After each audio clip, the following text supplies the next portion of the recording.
questão que eu resolvi trazer assim é algo legal para você contar pra gente, porque é um capítulo à parte na história da cultura audiovisual brasileira, porque o seu trabalho, né, assim como a trajetória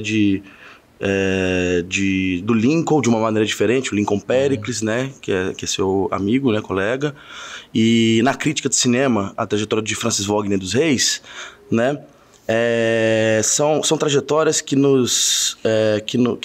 em que aconteceram um encontro de gerações interessantes com a mesma figura, que é o Jean-Claude Bernardet, né?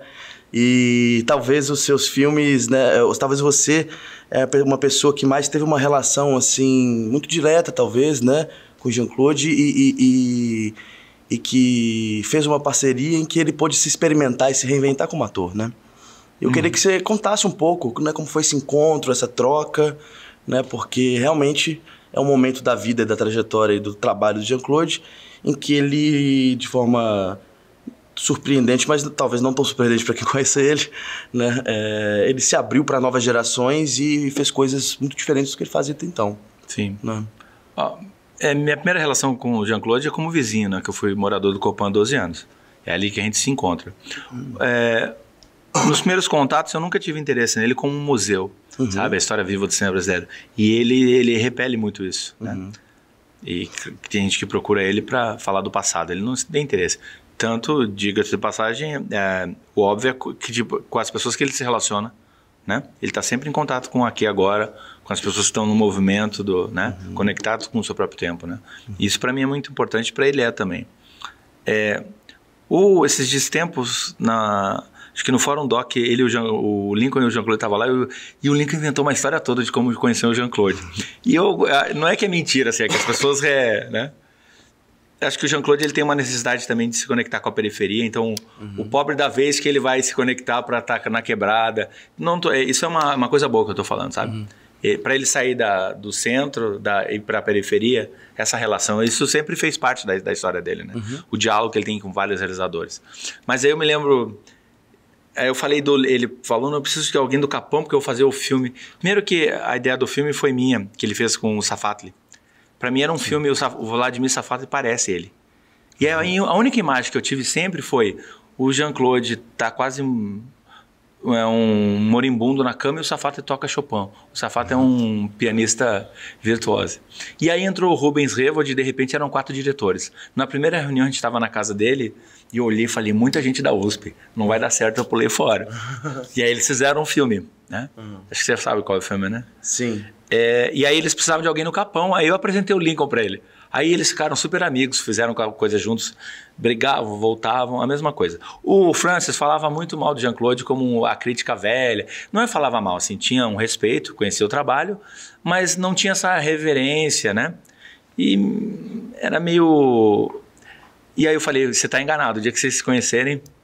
E aí eu propus essa cena, ele topou, né? E eles viraram amigos, fizeram um livro, filme, roteiro, a porra toda. Se apaixonaram ali. Foi muito intensa a relação dos dois, né? E partiu da própria cena, do improviso da cena que resultou nisso, né? E aí eu fico... Porque assim, eu tenho me considero amigo e um profundo respeito pelo trabalho do Francis e do Lincoln também, né? Então acho que, de uma certa maneira, o Jean-Claude ele é meio parabólica disso, mas ele tem essa capacidade de entender que alguma coisa está acontecendo ali e esse desejo de provocar e de ser provocador, ele reconheceu tanto no Lincoln como no Francis, mas ele se alimenta disso também. Né? Então é uma troca. Eu não acho que eu vou lá explorar ele, porque é o Jean-Claude Bernardet. Assim, tem 2 pessoas que eu não penso no currículo deles do cinema, do que eles já fizeram. São pessoas amigas, são meus vizinhos, que eu posso ligar hoje à noite e falar que eu vou fazer um filme. Eles não me perguntam se eu tenho dinheiro ou roteiro. É Helena Inês e Jean-Claude Bernardet. Como eu posso hesitar diante dessas pessoas que topam fazer essas viagens, né? Mas o Jean-Claude é uma pessoa muito intensa, ele é um amigo muito íntegro, mas não é uma pessoa fácil, ele é muito exigente, né? Então, só os últimos comentários que ele fez nos primeiros tratamentos do Mãe, que ele é consultor, e minha ex-companheira, a gente escreveu junto, os primeiros comentários. Você já ouviu falar que de elipse ou isso era moderno nos anos 60? São comentários escritos no roteiro. eu não levo pro lado pessoal, porque ele está falando sobre um roteiro, que ele topou fazer consultoria. Então ele está analisando um trabalho. Como ele vê um corte de um filme, ele tem muita paixão e ele é violento, né, nessas críticas. Eu acho incrível, né? Me divirto, dou risada. Tem pessoas que não levam tão bem assim. Agora, como ator, ele é ator há muito tempo.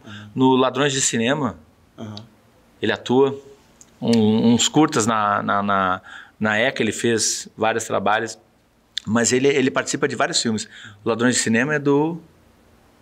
Esqueci agora. Do Cunha. Não é do Cunha.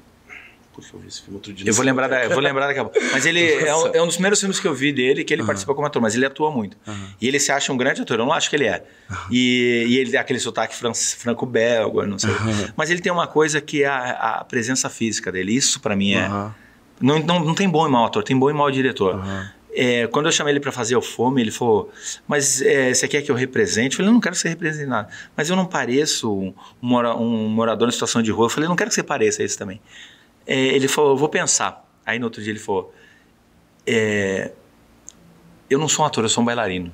Eu não atuo, eu danço. Eu falei, então é isso que eu quero que você faça. Eu quero que você dance para mim. E foi o que ele fez durante 7 dias. E é um balé entre a câmera, que eu estava empolgado com esse novo equipamento. E é até um pouco afetado hoje em dia quando eu vejo.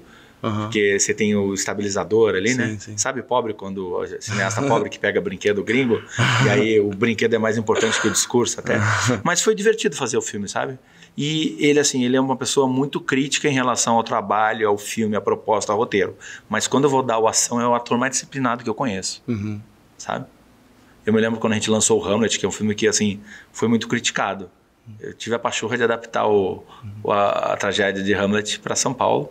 E depois de revendo o Hamlet do Candeias, eu não teria feito o filme se eu tivesse revisto, que é o Hamlet em Moda de Viola, a herança do Oswaldo Candeias.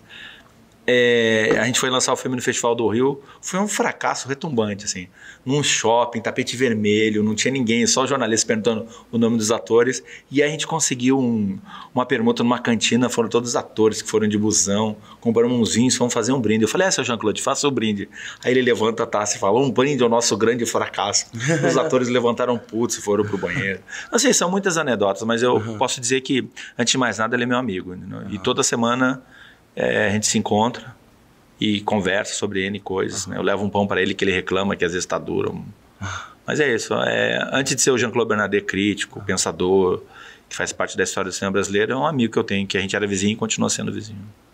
Pela essa nossa conversa aqui, né?